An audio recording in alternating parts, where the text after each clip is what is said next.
There's something all of us in this room are doing right now. We do it about 20,000 times a day, and none of us can stop. Breathing. In and out, inhale, exhale. It may be the most universal experience there is, the single most defining characteristic of life. We don't normally think much about exactly what we breathe, but it shouldn't really be surprising that the air we take in affects every part of our bodies. I've lived in London for more than 18 years. I came here from New York.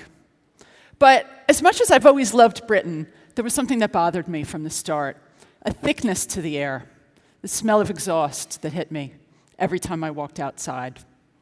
I'd never noticed that in New York, even though it has plenty of cars and traffic too, just like London. But no one else seemed bothered by the fumes, so I pushed it to the back of my mind. It was only years later, when I was working on an article about air quality at the 2012 Olympics, that I sat down to read some of the science of what air pollution does to our bodies and how much of it there is here in London. It only took a few minutes of Googling for me to see that the fumes I'd dismissed as a nuisance were actually toxic. I would have been pretty ready to believe, I think most of us would be, that dirty air could trigger asthma attacks and other breathing problems too, maybe even lung cancer. But what shocked me was how much further the effects actually go. The evidence is overwhelming. Scientists have linked air pollution to increased rates of heart attacks, strokes, many kinds of cancer, dementia, Parkinson's disease, miscarriages, premature birth, and much more. One particularly vivid study really drove the dangers home for me. A neuropathologist examined puppies who'd lived in badly polluted Mexico City. She found the same markers in their brains that doctors use to diagnose Alzheimer's disease in humans. Plaques, twisted proteins, degenerating neurons. The dog's youth made the discovery particularly disturbing. The same research team examined the brains of children and young people who'd been killed in accidents. They found the red flags of Alzheimer's in the brains of 40% of those who'd lived in polluted places, and none who'd breathed cleaner air. There are other ways to see pollution's effects on the brain, too. The researchers gave cognitive tests to kids and found that those who had lived with dirty air had short-term, and also carried a gene for Alzheimer's, had short-term memory loss and IQs 10 points lower than their peers. Even in the US, where the air is relatively clean, MRIs on women who breathed moderate levels of pollution found that the areas of their brains known as the white matter were as small as they'd be from a year or two of additional aging. The bottom line is that when pollution goes up, more people die. The air we're breathing here in London is literally killing us. And it's not just London. All of Britain and much of Europe is in the midst of an invisible public health crisis. Now, I'm a journalist, so when I started to understand all of this, it struck me as a big story and one that wasn't being adequately told. The latest studies say that air pollution may prematurely kill more than 9,000 people every single year in London alone. UK-wide, it cut short 40,000 lives. Globally, 7 million. If a war or a terrorist attack or anything else was killing that many people, we'd be talking about it nonstop. But toxic air, we mostly just ignore. It took me a long time to understand how London's air had gotten so dirty, why it was worse than New York's and the other American cities I knew.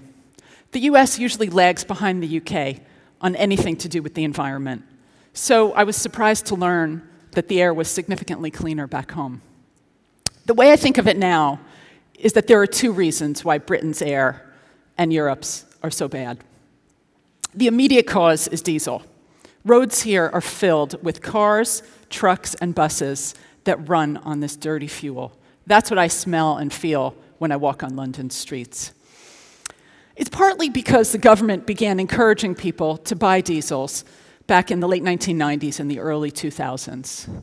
Officials and car companies portrayed the shift to diesel as a way to start shrinking our carbon footprints because it gets slightly better mileage than petrol.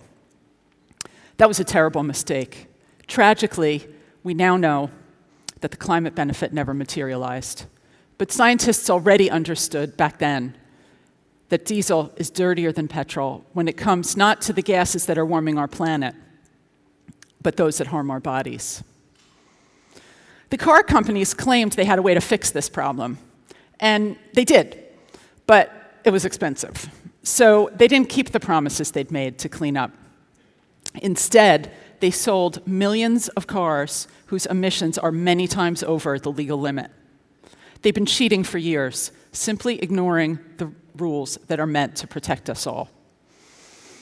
The next thing I understood is what I now think of as the larger reason for our dirty air, the underlying cause that's even bigger than the mistake of choosing to depend on diesel. It's a failure of enforcement, an abdication of responsibility by those who are supposed to make our laws and regulations mean something in the real world. Governments across Europe allowed the car companies to get away with all that cheating, to spew just about whatever they wanted into our air. The people we entrusted with the authority to protect our health essentially decided not to bother. That failure and the diesel mess is a British story and a European one. But by this point, I had understood that the story of air pollution is much bigger. I started thinking of my understanding of this threat as a journey outward through a series of concentric circles.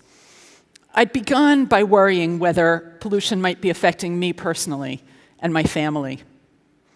Slowly, I'd realized there was a hidden health crisis gripping an entire city and a country and a continent. But now I could see that this threat was global, so I started following it around the world. I went to Poland, one of the most coal-dependent countries on Earth, where people burn this dirty fuel in stoves to keep their homes warm through winter, making the air nearly unbreathable. But I also met a small band of activists who'd achieved an important victory, a ban on the home burning of coal in the city of Krakow. Just one step, but maybe the start of something bigger. I went to India, dirty air's ground zero, where I met a mother who has nightmares of polyps growing on her children's lungs, where more than 1.5 million people die every year because the government can't or won't stop the burning that's causing all that harm. Burning of garbage, of diesel, of cow dung, of the cheapest coal, and of the stalks left over in the fields after rice and wheat are harvested. Burning that fills the air of Indian cities with a terrifying mix of toxins. Everywhere I've traveled, I've seen that air pollution intersects with the biggest issues our societies are grappling with questions of racial justice and economic inequality, and of how we balance the private profit against the public good and public harm. In America, I was surprised to find a success story, one that's incomplete but powerful.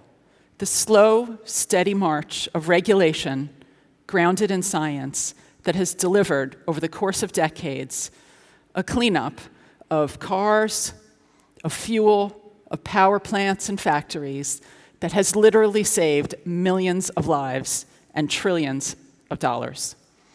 But I also saw that even today's lower levels of pollution still blight many lives.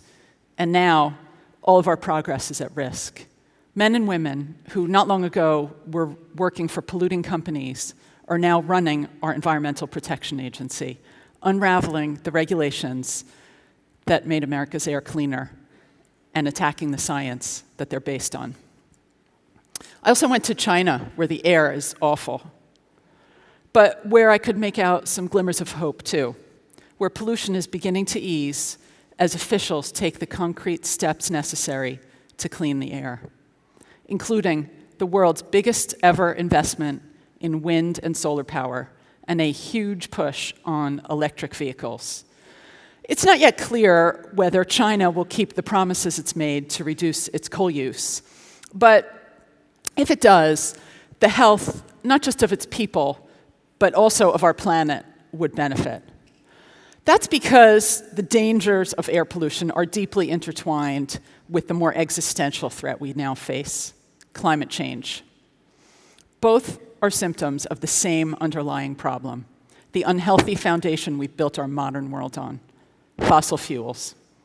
Coal, oil, gas, these fuels have brought development and prosperity, but also illness and death, and now a planetary emergency. That is a grim diagnosis, but there's good news in it too, because it turns out that the changes we need to make to stave off the looming climate disaster are the very same ones that will make us all healthier right now and save the millions of lives being lost to air pollution. For a long time, we didn't have a choice about relying on fossil fuels, but we don't need them anymore.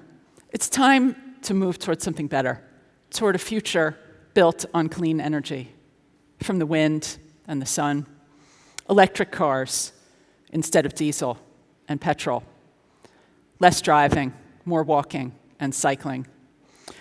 It won't be easy to end the era of fossil fuels. They're woven into the fabric of our societies, and there is a lot of money and a lot of power invested in keeping us dependent on them.